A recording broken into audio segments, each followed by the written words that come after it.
Hey folks, this is Vince with Dad's Gaming Addiction, and today we're going to take a very quick look at the game Mr. Jack in New York. This is a game for 2 players, ages 14 and up, and the average play time is about 30 minutes. In this game, one player will fill the shoes of Jack the Ripper. He'll basically assume one of the identities of one of the 8 characters on the board, and it'll be the other player's job, the detective, to figure out who he is. Let's just take a quick moment to look at the components and see how the game is played. As far as the components go, you've got some character tokens on the left-hand side. They're double-sided, and the side that shares the color of the token indicates that the particular character is still a suspect. But if you flip it to the other side, you'll see that it's white in color, and this would indicate that a player is innocent. Now the game itself is played over the course of 8 different rounds, and that's where this turn marker comes into play. It'll start on the bottom of the turn track over here on the right side of the board and work its way up. Essentially, this helps players keep track of what turn it is and how close the game is to actually ending. You've also got these building tiles over here on the left, and as you can see, they're double-sided. Basically, these are the various structures that can be built by players during the game, which will serve to either help or hinder them as play progresses. You've also got these investigation tiles. There's 2 of them. Basically, they'll be moving around the board, stopping players or characters from moving onto certain parts of the board. You've also got these transatlantic steamers, and basically these will be at various ports on the board, and this will serve as one of the ways that Jack the Ripper can escape New York. Now along the right-hand side of the board you've got 2 different decks of cards, but they basically have the same things in them. In the Alibi deck, which has the dark blue backs, you have cards of each of the 8 characters. And Jack the Ripper will be taking one of these at the beginning of the game to form his secret identity. Now, players will be drawing from this deck as the game progresses, as they land on this informant token. And that allows both players to either hide the identities of the guilty parties or reveal the identities of the guilty parties, depending on which player you are. Character cards are similar. They have a light blue back. And these will basically be the cards that are drawn every round to determine which characters will be moved during that turn. And I'll explain how that works in a minute.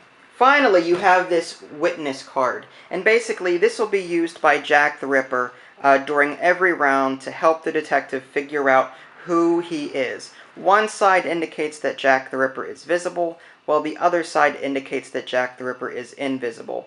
And depending on where the characters are sitting on the board, the detective will be able to eliminate certain characters. And this will continue over the course of 8 rounds. And basically, this is the primary way for the detective to figure out who Jack the Ripper actually is. Setting up the game is actually pretty simple. The manual lays out how all of the pieces on the board should be placed. You've got your boat tiles and your investigation tiles, all the character tokens, the informant, certain building tiles. Once you have that all set up, the turn marker will go on the bottom, and I believe I misspoke before. The turn marker actually works its way up the track, not down. And Jack the Ripper will also take one of these alibi cards at random and keep the identity hidden just in front of them without letting the detective know who that is. This will form Jack's secret identity. To sum up a game turn, Jack the Ripper and the detective will be taking turns moving 4 characters around the board. What order they do that in is all dependent on what turn it is. Below each turn piece or turn icon, you've got 4 cards listed here. You've got gold cards and you've got gray cards. The gold card indicates that the detective should be moving the first drawn card, And then the next two gray cards listed here indicate that Jack the Ripper will be moving the next two characters. And finally, the last gold card will indicate that the detective will go ahead and move the last character. There will always be 4 characters moved on a particular turn. All that will change is the order in which the players will be moving them. Now, with that in mind, when it actually comes time to move a character, the player will go ahead and pick up one of these character cards, and basically they'll move them 1 to 3 spaces and then perform the special action that is unique to that character. Some character abilities are mandatory, some are optional, but they assist both players in winning the game. Now, at the end of a game turn, when both players have moved a total of 4 characters, Mr. Jack will reveal whether or not his character is visible or invisible. A player is considered visible if he happens to be adjacent next to another character. He's also visible if he happens to be next to this gas lamp.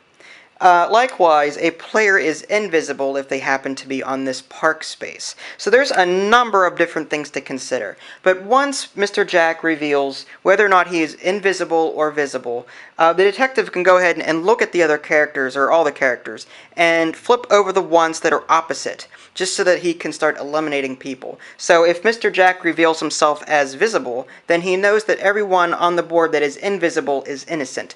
So he would go ahead and start flipping characters over appropriately. And that's basically all there is to it. Players will be taking turns moving characters around the board. Mr. Jack will be trying to move characters around in such a way, making them visible and invisible in such a way that it eliminates as few people as possible, by making a whole bunch of them invisible or visible, while making only 1 or 2 of them the opposite. Likewise, the detective is going to be trying to move characters around in such a way to where he can eliminate as many characters as he can on any given turn. Now, the game will end in a few different ways. If the turn tracker runs out all the way to the top, and the detective has not figured out who Mr. Jack is and landed on him to accuse him, then Mr. Jack wins. If Mr. Jack is invisible and manages to land on a boat space or leaves the city via this arrow over here, Mr. Jack wins. If the detective lands on someone and accuses someone wrongly that isn't actually Mr. Jack, then Mr. Jack would win. The only way for the detective to win is to get any character really, onto Mr. Jack's character and to correctly accuse him. If the detective can manage to do that, he would win the game. Now, just to quickly illustrate, Vinny and I are going to go ahead and play through a practice round. He's going to take on the role of the detective, and I'll be taking on the role of Mr. Jack. So I'm going to go ahead and draw one of these alibi cards, and this will be my secret identity. I'm going to be trying to get him off of the map in some way during the course of the game, or to simply hold out long enough for him to not be able to get me. So I'm going to put that face down so he can't see it. The visible-invisible witness card is placed on the visible side initially. So that's important to note. Alright, so with that said, let's take a look at the turn track. And it looks like the gold card is the first one up. So Vinny, since you're the detective, you go ahead and pick one up. Edward Smith. Edward Smith. So he is the captain. He can move 1 to 3 spaces, and he must, this is a mandatory action, he must move a steamer to an empty port. So you can go ahead and move your character and the ship any way you want. Alright, so you got that. Now your character 1 to 3 spaces. Alright, so he's moving the sea captain up here. Alright, now it's my turn. The next card on that track is a gray one. So I'm going to go ahead and pick up a character for myself, and I've got this guy. His special ability is a mandatory. He can build a gas lamp on the board, so as long as it's not next to another gas lamp. So I'm going to go ahead and move him 1 space, and I'll go ahead and put this gas lamp, put him up here, like so. Alright, now the next one on the track is a gray card. So I'll go ahead and pick up another card. this guy, Alfred Eli Beach, this is another mandatory action. He can move 1 to 3 spaces and has a mandatory action. He can build these metro stations. Think of them as fast travel locations. Players can use their movement points to fast travel to other metro stations on the board. So I'm going to go ahead and let's go 1, 2, 3. And I'll put this metro station down here by this port. Okay. Alright, so finally there's one action left, or one turn left on this particular turn. That's a gold card. So Vinny, you can go ahead and pick up a character card. It's a monk. Monk Eastman. Okay. Yeah, this character, he has an optional ability. Instead of moving himself, he can move another character 1 to 3 spaces, but that's optional. So you can decide, do you want to move another character 1 to 3 spaces, or are you going to move yourself? 3.